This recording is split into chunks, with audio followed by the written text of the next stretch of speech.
So sitting in a posture which is comfortable, but not too comfortable.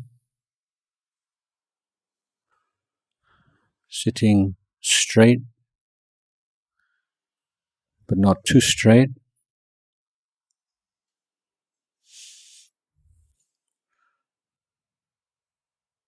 If you're sitting too straight, then you'll notice difficulty in breathing.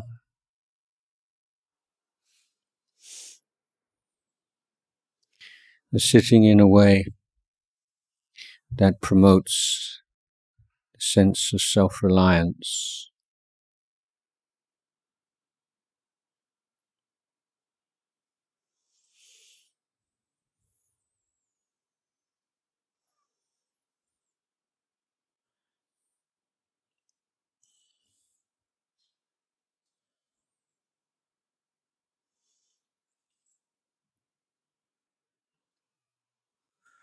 We're learning how to put forth effort without strain.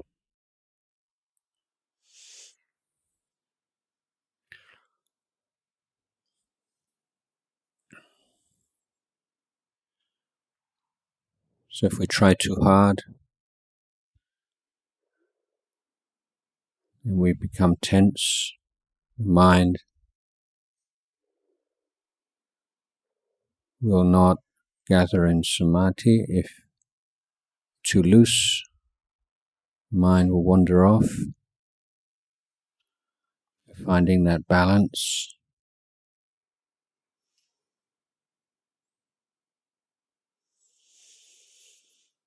In the famous simile, the Buddha compared meditation to playing a lute or a stringed instrument. If the string is too tight, you don't get a good sound. String is too loose, you don't get a good sound. You have to tune the string, just the right amount of tension.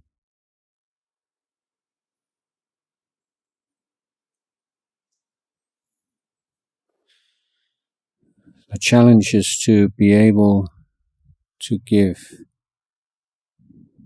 an absolute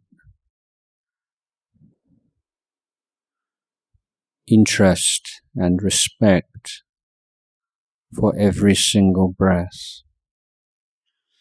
So imagining each new breath as a new beginning in the meditation. So your goal is not to be mindful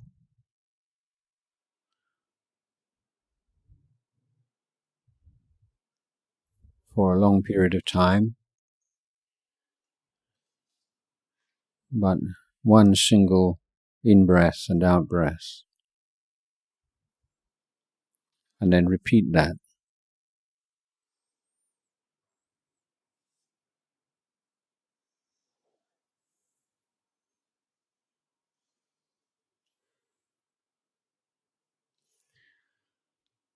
So you may compare it to a potter making pots.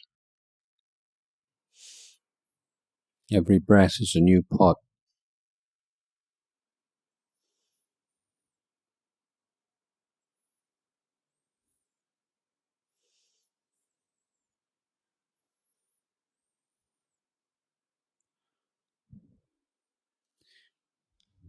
So we've been talking today, or been answering questions and dealing with anger, resentment,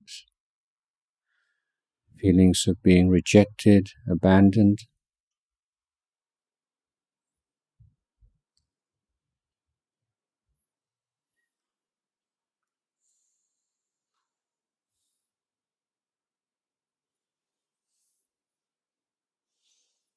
All kinds of negative emotions that part of normal human life.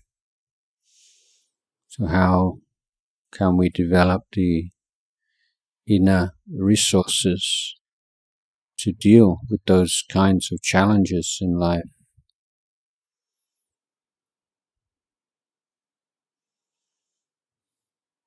The practice of meditation is a very practical and effective way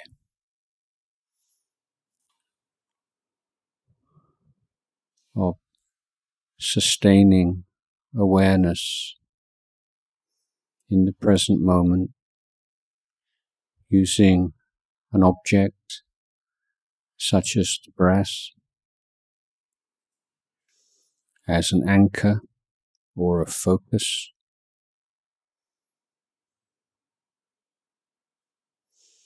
and thereby revealing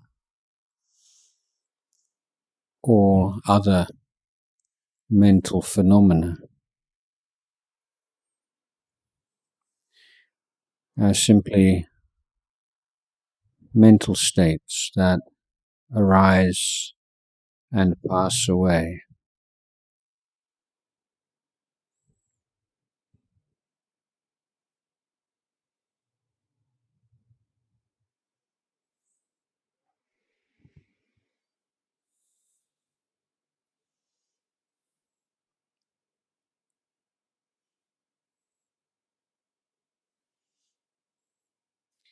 And you can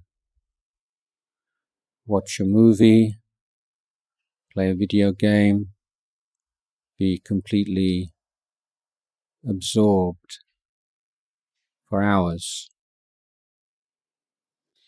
But that's not samadhi, because there's no effort involved. So if you're going to stay with the breath, you must put forth this wise effort. Otherwise the mind won't stay with the breath. So it's a challenge to your intelligence and ingenuity to find a way to persuade the mind to be content with the sensation of the breath.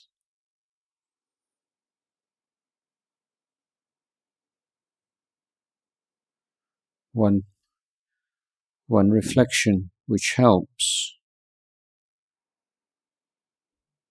involves reflecting that all the great masters, all the great enlightened beings, for the past 2,500 more years, have followed this path of practice. No one's ever come up with a new, better way of practice.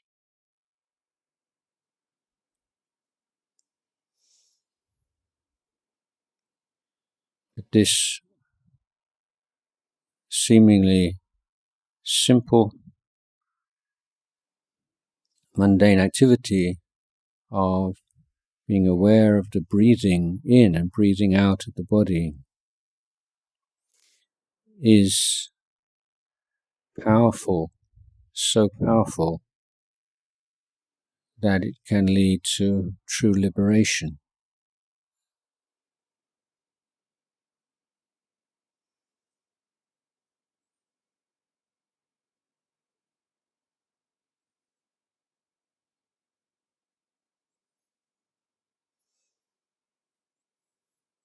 So observe when in the cycle of in-breath and out-breath you tend to lose your mindfulness. It may well be towards the end of the out-breath. So that's the time to intensify the effort.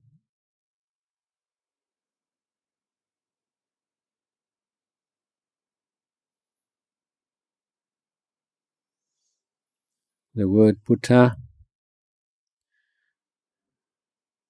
means awakened. This is the quality of the mind in meditation. It is wide awake. So if your mind's getting very stiff or blurry, then that is not the path of the Buddha. The path of the Buddha is the mind's very clear and bright. There's a joy in the practice.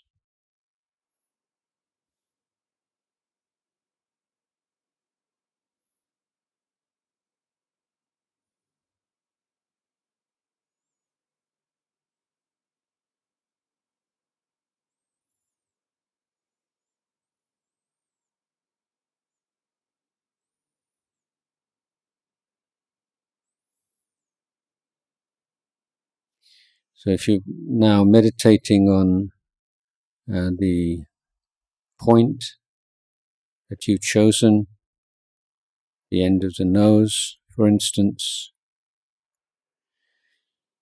if you find the mind becoming stiff or sleepy, then just return to this full body awareness. It's a way of opening the mind out.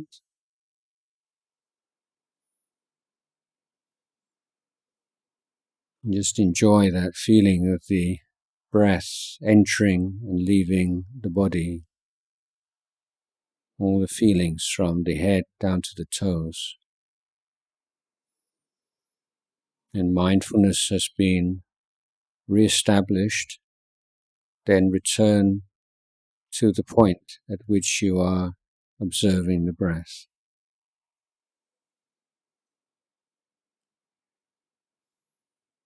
So just one in-breath at a time, one out-breath at a time. There's no hurry, nothing else needs to be done. Don't need to go anywhere, do anything. This is your work, this is your challenge right now. To be clear, bright, awake for the whole duration of an in-breath. To be clear, to be bright, to be awake for the whole duration of the out-breath.